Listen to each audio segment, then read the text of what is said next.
Baiklah, selamat siang semuanya. Bagaimana kabarnya? Saya harapkan semuanya selalu diberi kesehatan ya, dan keselamatan oleh Tuhan Yang Maha Kuasa dalam menghadapi wabah corona yang tengah melanda negara dan bangsa kita ini. Baik, hari ini kita akan lanjutkan lagi kuliah kita, pendidikan kewarganegaraan, dengan topik yang sama, yaitu wawasan Nusantara.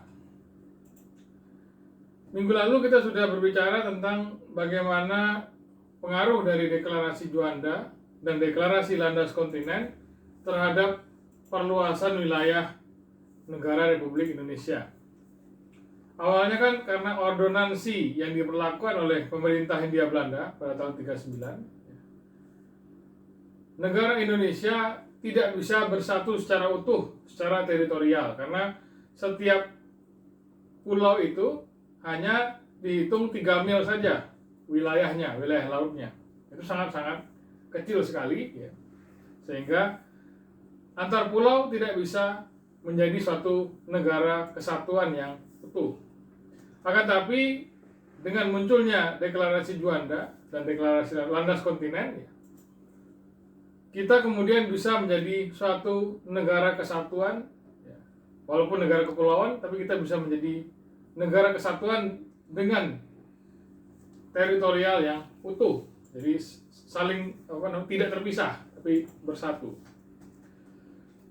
Baik, untuk hari ini kita lanjutkan.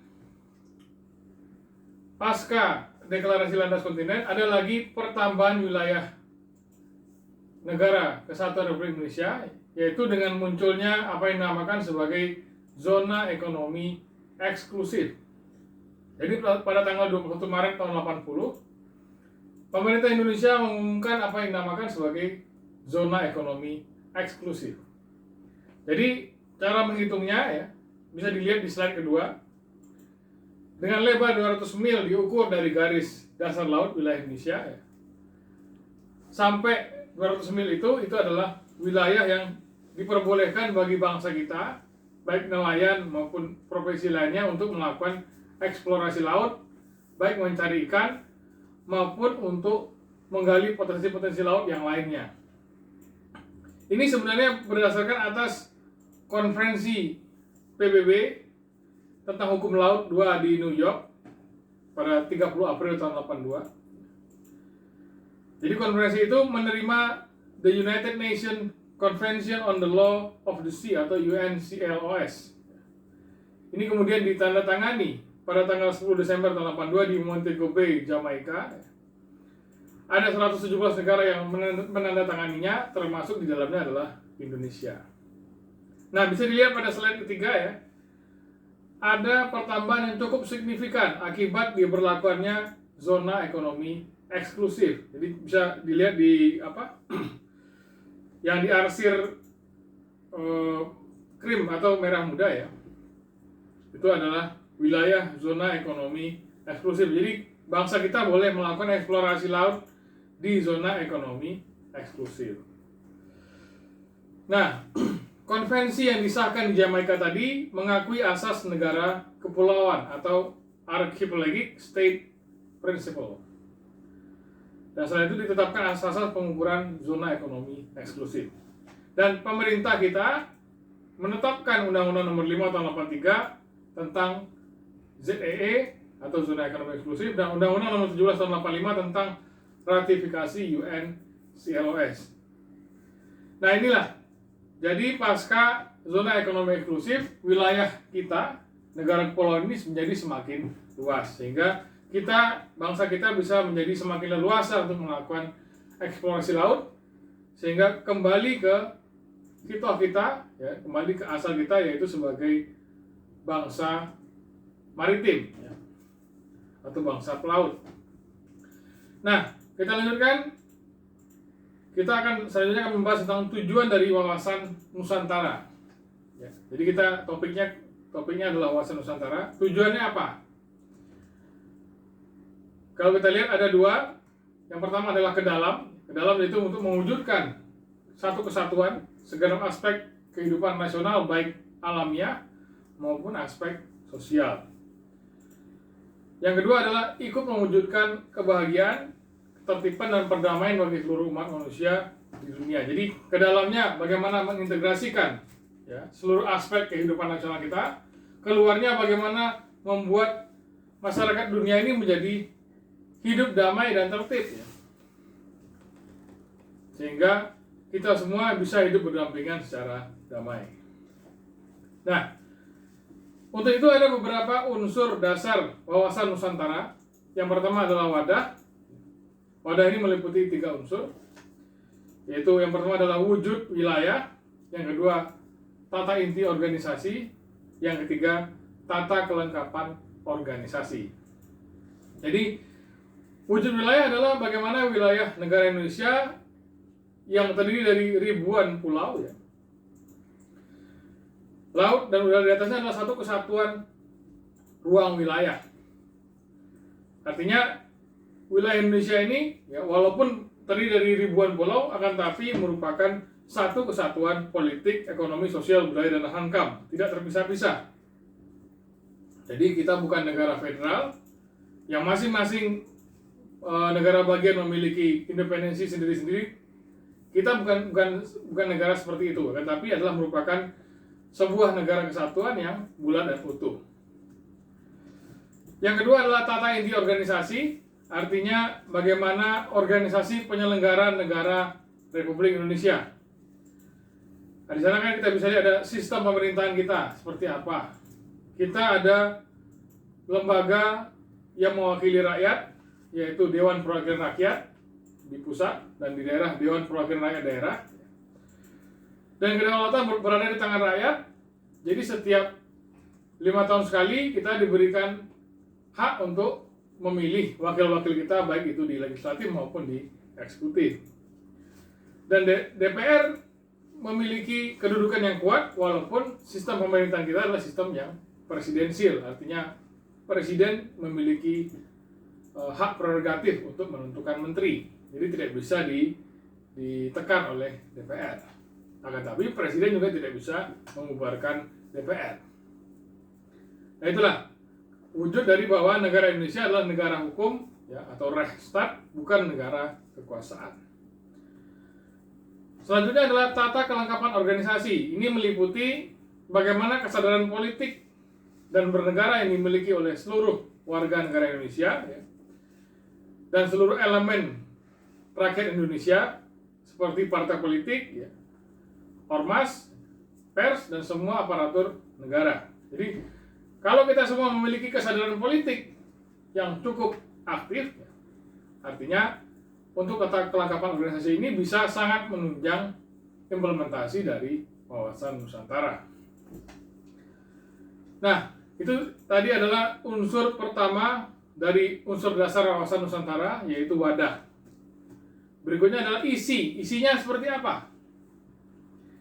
Isi dari wawasan Nusantara tercermin dalam pandangan hidup manusia Indonesia dan cita-cita bangsa dan asas manunggal yang terpadu. Itu bisa kita lihat dalam pembukaan Undang-Undang Dasar 45 dari alinea pertama sampai alinea keempat. Jadi cita-cita bangsa kita adalah bagaimana negara kita bisa menjadi negara yang merdeka, bersatu, berdaulat, adil dan makmur. Rakyat Indonesia bisa berkehidupan kebangsaan yang bebas, dan pemerintah negara Indonesia bisa melindungi segenap bangsa Indonesia dan seluruh tumpah darah Indonesia, ya, memajukan kesejahteraan umum, mencerdaskan kehidupan bangsa, dan lain-lain. Nah, itulah cita-cita bangsa Indonesia yang termaktub dalam pembukaan UUD 45. Nah, kita lanjutkan. Itu tadi sudah yang kedua ya, isi dari wawasan Nusantara. Nah, untuk unsur dasar wawasan Nusantara itu juga ada yang dinamakan sebagai asas keterpaduan. Jadi asas keterpaduan ini mencakup semua aspek kehidupan nasional yang berciri manunggal dan utuh. Yang pertama adalah satu kesatuan wilayah, yang kedua politik, yang ketiga sosial budaya, yang keempat ekonomi, yang kelima hankam, yang keenam adalah kebijakan nasional. Untuk wilayah Nusantara yaitu kita harus merupakan suatu kesatuan yang utuh meliputi darat, air, dan udara.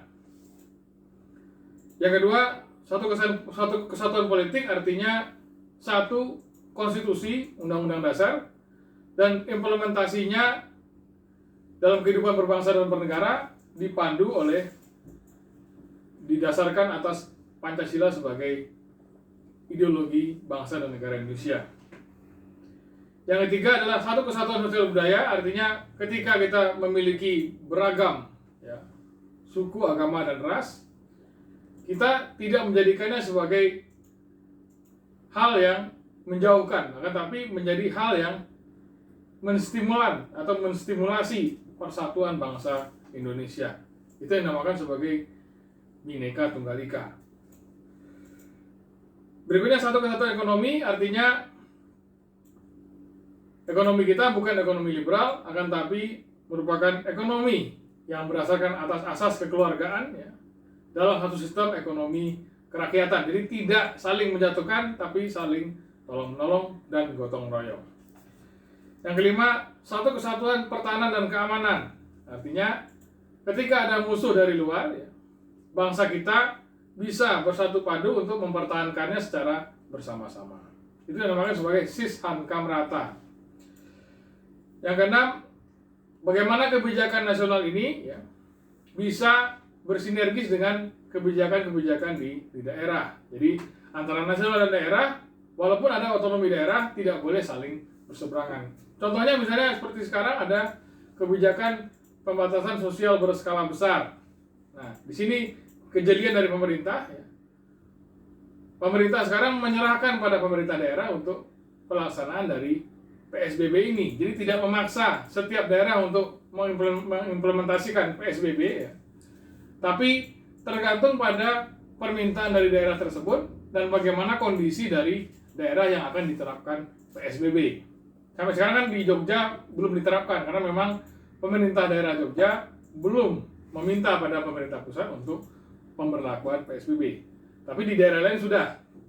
Karena mungkin pertimbangannya Jogja tidak separah daerah lainnya yang telah menerapkan PSBB. Nah, itulah unsur asas keterpaduan semua aspek kehidupan nasional sebagai bagian dari wawasan Nusantara juga. Yang ketiga, tadi sudah satu dan dua yang satu adalah wadah, yang kedua adalah isi, yang ketiga adalah tata laku wawasan Nusantara. Untuk itu ada dua sebenarnya, yaitu tata laku batiniah, batin kita, sikap mental mencakup cipta, rasa, dan karsa. Dasarnya adalah filsafat bangsa dan negara kita, yaitu Pancasila. Yang kedua adalah tata laku lahiriah. Jadi ada kekuatan yang utuh dalam arti kesatuan kata dan karya, pembicaraan dan perbuatan. Untuk ini, wawasan Nusantara dimanifestasikan dalam satu sistem organisasi, yaitu perencanaan, pelaksanaan, pengawasan, dan pengendalian. Jadi ada batin dan lahir. Nah, untuk diketahui, wawasan Nusantara sebagai cara pandang bangsa Indonesia telah disahkan secara hukum melalui berbagai TAP MPR. Mungkin bisa dilihat pada slide ke-12 Ada sekitar 6 TAP MPR yang telah mengesahkan wawasan Nusantara sebagai cara pandang bangsa Indonesia. Masing-masing TAP MPR ini membahas tentang garis-garis besar haluan negara. Nah, bagaimana kemudian konsepsi yang tercantum dalam TAP MPR tersebut tentang GBHN? Yang pertama adalah perwujudan Kepulauan Nusantara sebagai satu kesatuan politik yang mencakup, yang pertama adalah kebulatan wilayah dengan segala isinya. Yang kedua, keanekaragaman suku, budaya, agama, bahasa, dan lain-lain tetap dalam koridor kesatuan bangsa Indonesia. Yang ketiga, secara psikologis, bangsa Indonesia selalu merasa senasib dan sepenanggungan, sehingga kemungkinan untuk disintegrasi itu bisa dicegah melalui perasaan senasib dan sepenanggungan ini.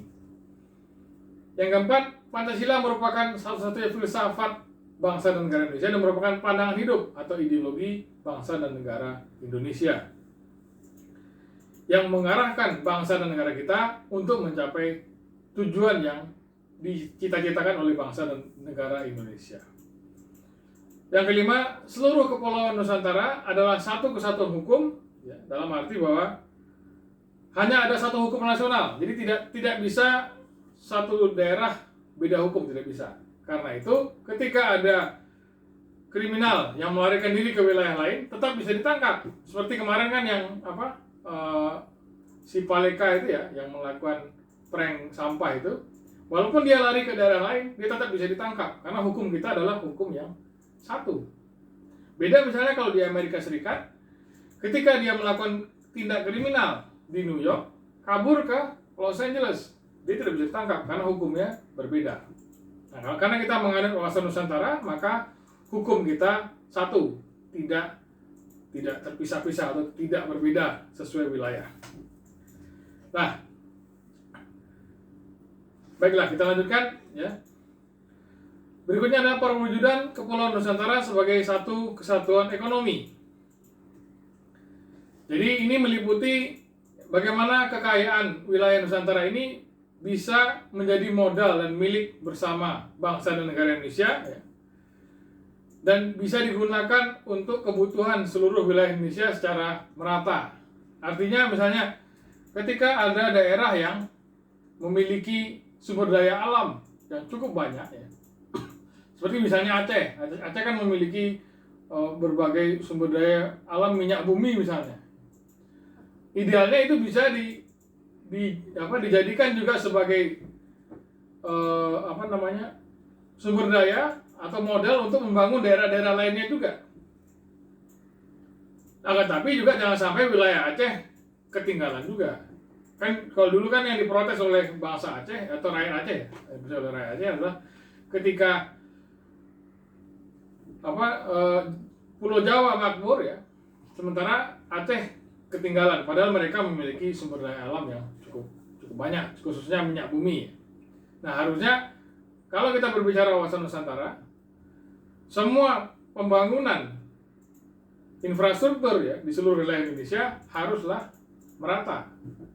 Aceh, Papua, Jawa, Sulawesi, Kalimantan, Sumatera, itu pembangunan infrastrukturnya harus merata dan tidak boleh timpang. Yang ketiga, kehidupan perekonomian di seluruh wilayah Nusantara dilaksanakan sebagai usaha bersama dengan asas kekeluargaan. Jadi seperti yang saya bilang tadi, bukan ekonomi liberal, tidak ada persaingan bebas, ya, tapi saling tolong menolong, saling gotong royong. Tujuannya untuk mewujudkan kemakmuran rakyat.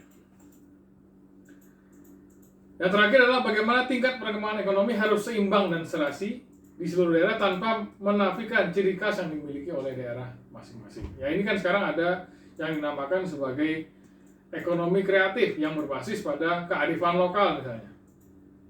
Jadi kalau misalnya di Yogyakarta, ya, potensi ekonominya kan adalah lebih cenderung kepada ekonomi kreatif. Bagaimana kerajinan-kerajinan, ya, yang menjadi hasil karya seni budaya rakyat bisa kemudian dijadikan sebagai salah satu sumber pemasukan daerah. Dan juga ada banyak karya-karya seni lain yang cukup bernilai yang terdapat di wilayah Yogyakarta. Harusnya itu bisa digali dan dikembangkan untuk kekayaan dari daerah atau wilayah Yogyakarta.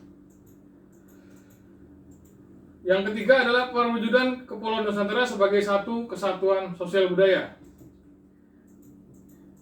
Jadi bagaimana bangsa kita yang terdiri dari berbagai atau beraneka ragam budaya, ya, bahasa, harusnya ini tidak menjadikan kita terpisah-pisah, akan tapi bisa menjadi satu kesatuan yang utuh.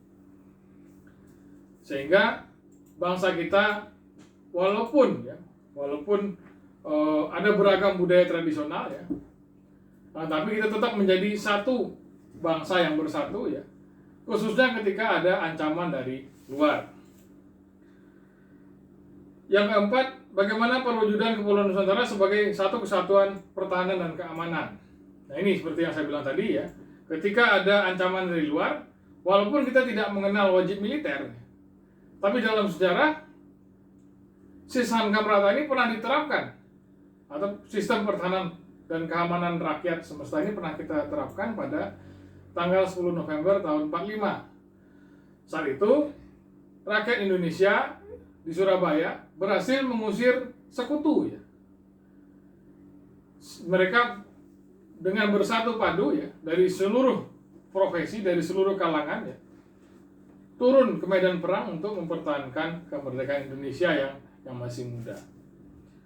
Nah ini yang dinamakan sebagai sistem pertahanan keamanan rakyat semesta. Nah itulah bagaimana implementasi dari TAP MPR ya tentang GBHN yang terkait dengan konsepsi wawasan Nusantara. Berikutnya kita akan berbicara tentang aplikasi dari wawasan Nusantara. Bagaimana penerapannya? Ada beberapa hal ya. Yang pertama adalah dengan diterimanya konsepsi Nusantara di forum internasional, artinya ini akibatnya adalah terjaminnya integritas wilayah teritorial Indonesia. Jadi laut Nusantara yang awalnya hanya dianggap sebagai laut bebas, kemudian menjadi bagian integral dari wilayah Indonesia. Akhirnya Indonesia yang memiliki beragam sumber daya alam ya, baik di darat maupun di laut, bisa dimanfaatkan sebesar-besarnya untuk kesejahteraan bangsa Indonesia. Jadi tidak bisa lagi kemudian ada kapal asing yang datang ke wilayah Indonesia yang mencoba untuk menggali potensi laut Indonesia. Nah, secara hukum hal tersebut kita diperbolehkan untuk mengusir kapal asing tersebut. Aplikasi yang kedua adalah bagaimana pertambahan luas wilayah. Luas wilayah yang akibat dari penerapan Deklarasi Juanda, Landas Kontinen dan ZEE ya. Itu sangat menambah secara signifikan luas wilayah Indonesia ya. Dan ini sudah dapat diterima oleh dunia, khususnya negara-negara tetangga Indonesia. Dan kita juga memberikan akomodasi pada kepentingan negara tetangga di bidang perikanan, yaitu mengakui hak nelayan tradisional dan hak lintas dari Malaysia Barat ke Malaysia Timur dan sebaliknya. Yang ketiga adalah aplikasi wawasan Nusantara dalam pembangunan negara di berbagai bidang. Ini terlihat pada proyek pembangunan sarana dan prasarana komunikasi dan transportasi. Contohnya adalah pembangunan satelit Palapa dan pembangunan lapangan terbang serta pelayaran perintis di berbagai daerah. Artinya, walaupun kita terpisah-pisah oleh laut ya, hal tersebut kita tidak anggap sebagai pemisah, akan tapi sebagai penghubung, karena ada alat transportasi ya untuk mencapai dari pulau satu ke pulau lainnya, baik itu melalui udara maupun melalui laut. Yang keempat adalah bagaimana aplikasi wawasan Nusantara di bidang sosial budaya yang terlihat dalam kebijakan untuk mewujudkan bangsa Indonesia yang Bhinneka Tunggal Ika. Artinya, walaupun kita berbeda-beda suku, agama, ras, bahasa, wilayah, akan tapi itu tidak menjadikan kita terpisah-pisah, malahan menjadikan kita menjadi bersatu padu. Itu yang namanya sebagai Bhinneka Tunggal Ika. Nah, yang terakhir adalah bagaimana aplikasi wawasan Nusantara di bidang pertahanan dan keamanan ya. Ini terlihat dari kesiapsiagaan serta kewaspadaan seluruh rakyat melalui sistem Sishan Kamrata untuk menghadapi beragam ancaman dari luar untuk bangsa dan negara Indonesia.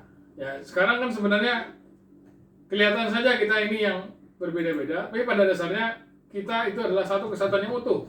Ketika ada ancaman dari luar, kita bisa bersatu padu untuk melawannya. Saya lihat sekarang kan untuk kasus corona ini ya persatuan kita sudah mulai terlihat. Artinya kita sudah mulai bahu-membahu dari segala kalangan ya, dari mulai orang biasa sampai orang yang terpandang ya. Mereka sudah bersatu padu untuk saling membantu, saling tolong-menolong.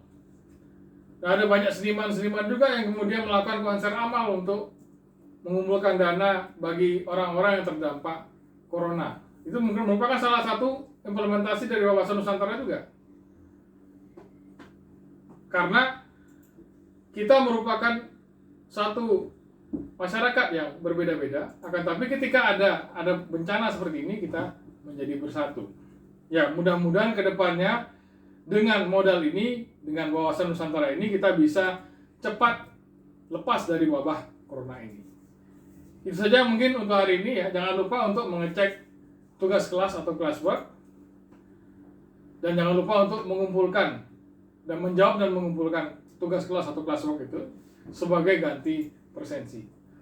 Baiklah, cukup untuk hari ini sepertinya. Terima kasih atas perhatiannya. Mohon maaf kalau ada kekurangan. Sampai bertemu minggu depan. Selamat siang.